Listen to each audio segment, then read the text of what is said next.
We will continue our chapter 4 with new topic hardness. Hardness means क्या? कोई भी object है वो कितना हार्ड है, राइट? मीन्स सख्त, और कितना सॉफ्ट है। तो कोई भी चीज को हम कंप्रेस ना कर पाए, राइट, प्रेस ना कर पाए, तो वो चीज होगी hard, right? When you press different materials with your hand, some of them may be hard to compress while other can be easily compressed। तो कोई भी ऑब्जेक्ट को आप प्रेस करते हो तो कुछ है वो इजीली कंप्रेस नहीं हो पाते, या तो होते ही नहीं है कंप्रेस, और कुछ ऑब्जेक्ट ऐसे हैं जो कंप्रेस हो जाते हैं, राइट? जैसे कि टेबल है तो वहाँ पे आप कितना भी जोर लगाओगे वो प्रेस नहीं होगा, राइट? और उसके बदले अगर कॉटन की चीज़ है, राइट, स्पंज है, तो वो आप इजीली कंप्रेस कर सकते हो। Take a metal key and try to scratch with it. The surface of a piece of wood, aluminum, a piece of stone, a nail, candle, chalk, and any other material or object. You can easily scratch some material while some cannot be scratched too easily. Right? तो यहाँ हमें बहुत सारे example दिए हैं। तो इसमें से ज़्यादातर स्क्रैच हो पाते हैं और कौन से नहीं हो पाते हैं। While materials which can be compressed or scratched easily called soft, while some other materials which are difficult to compress are called hard। तो यहाँ आपकी दो डिफाइन आ गई, दो क्वेश्चन बनेंगे कि सॉफ्ट मटेरियल या तो सॉफ्ट सब्सटेंस किसे कहते हैं।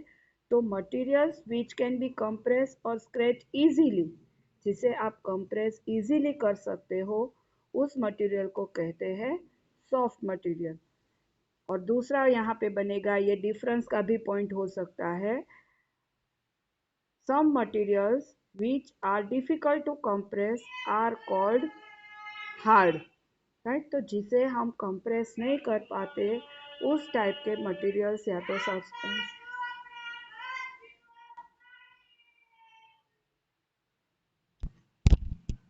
को हम कहते हैं हार्ड सब्सटेंस। ओके, समझ में आया? नाउ फॉर एग्जाम्पल, कॉटन और sponge is soft while iron is hard. तो यहाँ पे सॉफ्ट सब्सटेंस के दो एग्जाम्पल मिल गए, कॉटन एंड स्पंज। और हार्ड सब्सटेंस के तो बहुत सारे एग्जाम्पल है, जैसे आयरन, राइट, वुड, वॉल, ये सभी क्या है? हार्ड सब्सटेंस है। इन appearance materials can have different properties. तो हर एक जो मटेरियल है उसकी अलग अलग प्रॉपर्टी होती है, लाइक लस्टर, हार्डनेस, रफ और स्मूथ।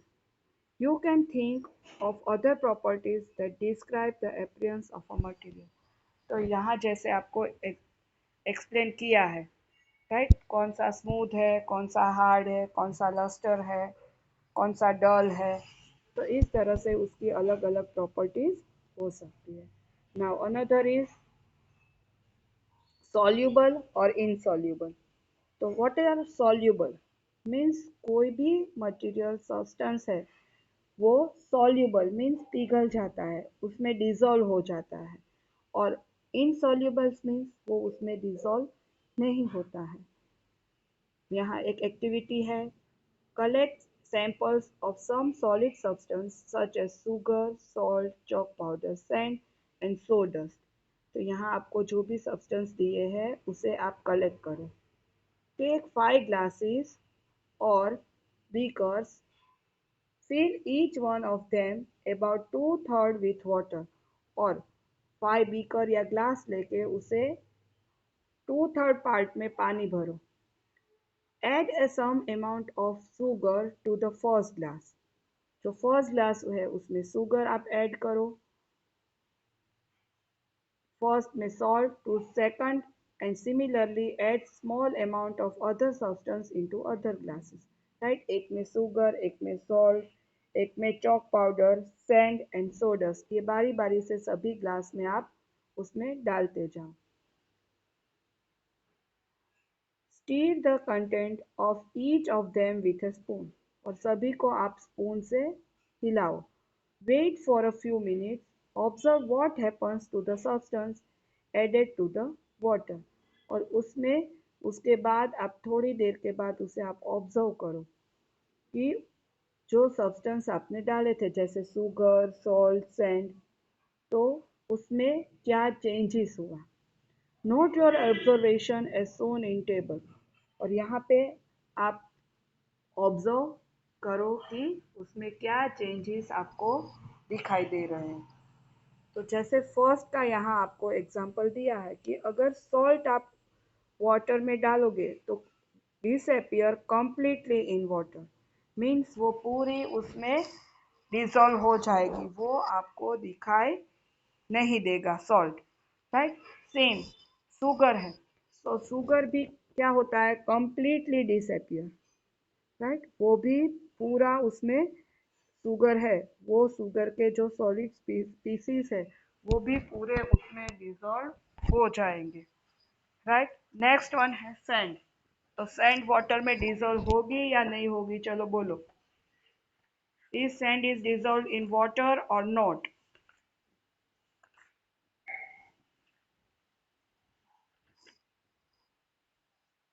सैंड डिसॉल्व हो जाएगी। सैंड पता है ना क्या है? सैंड किसे कहते हैं? रेत को। मिट्टी को नहीं, रेत को। तो वो डिसॉल्व होगी। हाँ, तो वो क्या आएगा? Doesn't dissolve in water. Right. वो डिसॉल्व नहीं होगी, वो डिसअपियर नहीं होगी। ओके, समझ में आ रहा है ना बेटा? ओके। उसी तरह से चॉक पाउडर, तो चॉक पाउडर है वो डिसॉल्व होता है पर कंप्लीटली नहीं होता है। राइट। उसके जो स्मॉल पार्टिकल्स है वो आप वहां पे देख सकते हो। And then sawdust. Right. तो वो भी वहां पे डिसॉल्व होगी या नहीं। तो ये आपके ऑब्जर्वेशन आपको यहाँ पे इंडिकेट करने हैं, आप टेक्स्ट बुक में ही करना। You will notice that some substance have completely disappear or dissolved in water. We say that these substances are soluble in water. तो यहाँ soluble substance की डिफाइन आई कि जो सब्सटेंस है वो completely वाटर में डिजोल्व होकर डिसअपियर होते हैं, उसे कहते हैं soluble substance। यहाँ से लेके यहाँ तक। Right. Some substance,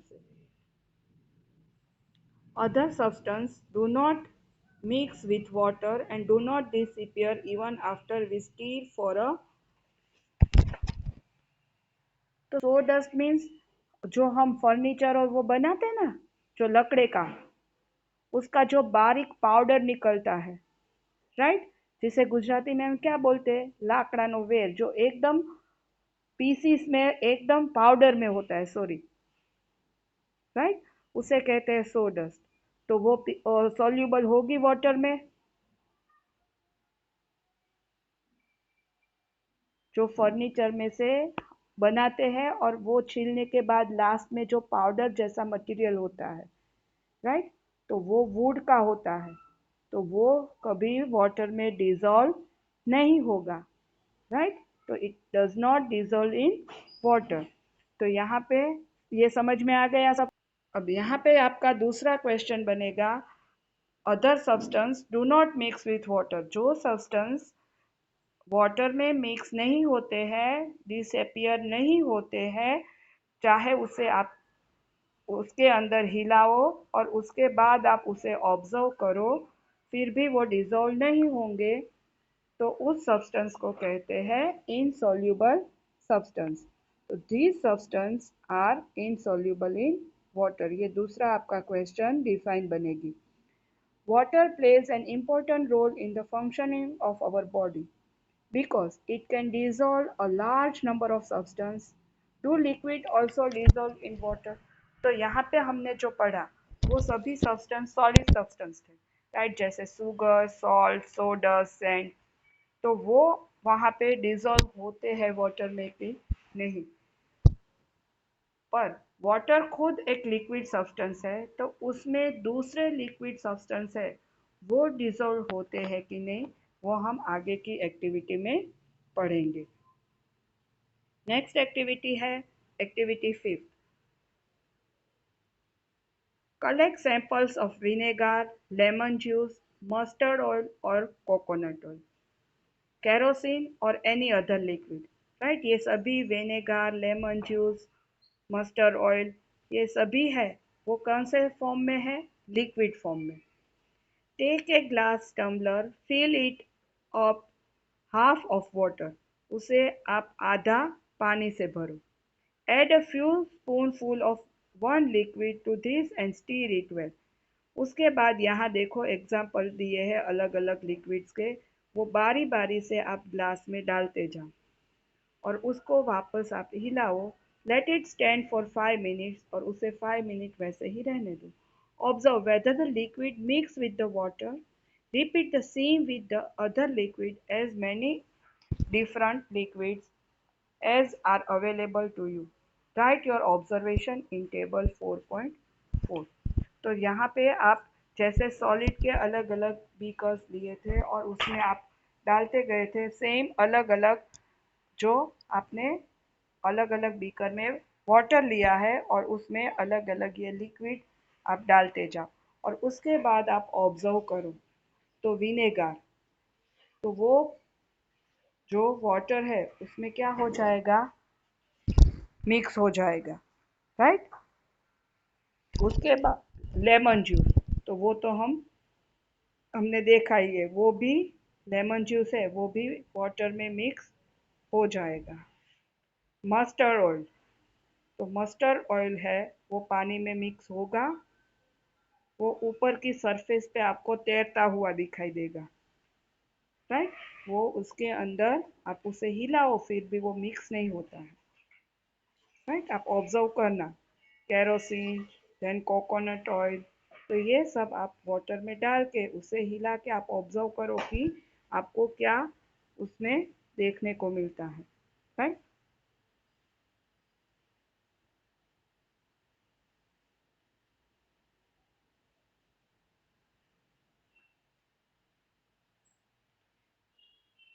We notice that some liquid gets completely mixed with water.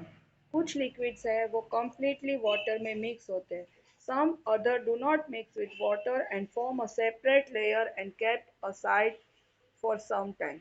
तो कुछ liquid है, देखो यहाँ पे आपको बी फिगर में दिखाया है, राइट, वो उसमें मिक्स नहीं होते हैं पर अलग ऊपर उसका एक लेयर बन जाता है। Some gases, Bojo suggests that we also check if liquid that we used in activity 5 mix well with some liquid other than water. तो वाटर के साथ वो कुछ लिक्विड मिक्स नहीं होते हैं पर दूसरे लिक्विड्स में वो मिक्स हो सकते हैं। पहली is curious to know where gases also dissolve in water। तो हमने सॉलिड और लिक्विड दोनों का देखा कि वो किस तरह से मिक्स होते हैं, पर अब उसे पहली को ये जानना है कि जैसे सॉलिड एंड लिक्विड है वो मिक्स होते हैं उसी तरह क्या गैसियस सब्सटेंस है वो भी डिसॉल्व होते हैं वाटर में। So some gases are dissolve in water whereas other are not.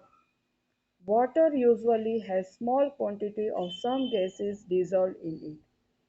तो कुछ गैसेस ऐसे हैं जो वाटर में होते हैं सॉल्युबल और कुछ नहीं। पानी के अंदर कुछ गैसेस है वो उसकी क्वांटिटी होती है। For example oxygen gas dissolved in water in very important for the survival of animals and plants that lives in water। तो पानी में ऑक्सीजन है वो डिसॉल्व होता ही है, इसी की वजह से जो एक्वेटिक एनिमल्स हैं, राइट, जो पानी में रहने वाले एनिमल्स एंड प्लांट है, तो वहाँ पे वाटर में ऑक्सीजन डिसॉल्व होगा तो ही वो वहाँ से ब्रीदिंग करके वो सरवाइव कर सकते हैं। राइट, हमें ब्रीथ करने के लिए ऑक्सीजन नेसेसरी है। तो पानी में ऑक्सीजन डिजॉल्व होगा। इसी की वजह से जो एक्वेटिक एनिमल्स है या प्लांट्स है वो सरवाइव कर सकते हैं।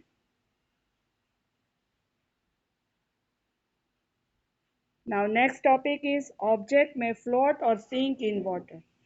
तो फ्लोट मीन्स ऊपर तैरता है और सिंक मीन्स अंदर डूब जाता है। तो कुछ ऑब्जेक्ट ऐसे हैं जो पानी के ऊपर फ्लोटिंग मीन्स तैरते हैं और कुछ सिंक मीन्स अंदर डूब जाते हैं। While doing activity 4, you might have noticed that the insoluble solids separated out from water. You may have also noticed this with some liquids in activity 5. Some of these materials that did not mix with water floated to the surface of water. Right, जैसे यहीं पे है liquid में, जो liquid उसके अंदर mix नहीं हुआ है वो उसके ऊपर फ्लोटेड मीन्स तैरता है। उसी तरह से जैसे सॉलिड सब्सटेंस में वुड था, सो डस्ट है, तो वो उसके ऊपर फ्लोटिंग ऊपर तैरती है। अदर में have sunk to the bottom of the tumbler. Right, और बाकी है जो सब्सटेंस है वो टम्बलर या तो बीकर में डूब जाते हैं। शंक मीन्स अंदर डूबते हैं। We notice many examples of objects that float in water or sunk. तो यहाँ पे हमने बहुत सारे एग्जाम्पल दूसरी एक्टिविटी में भी देखे हैं। राइट, जैसे केरोसिन है वो ऊपर फ्लोटिंग है। राइट, बट शुगर है वो डीजल हो जाए मीन्स उसमें वो संक है मीन्स डूब जाती है।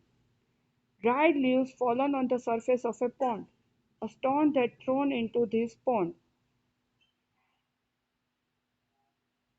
A few drops of honey that let fall into a glass of water. What happens to all of this?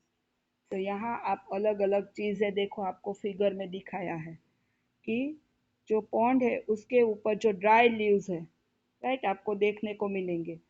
फिर जो स्टोन आप डालते हो तो वो क्या होता है, पानी के अंदर डूब जाता है।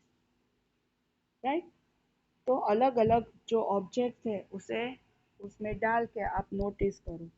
Kojo would like you to give him 5 examples each of objects that float and those that sink in water. तो आज आप ये होमवर्क में नोट करना 5 ऑब्जेक्ट्स जो पानी के ऊपर फ्लोटिंग है और 5 ऑब्जेक्ट ऐसे जो सिंक मीन्स पानी के अंदर डूब जाते हैं। राइट, आप 5 एग्जाम्पल ही सिर्फ लिखोगे। ओके बेटा, थैंक यू।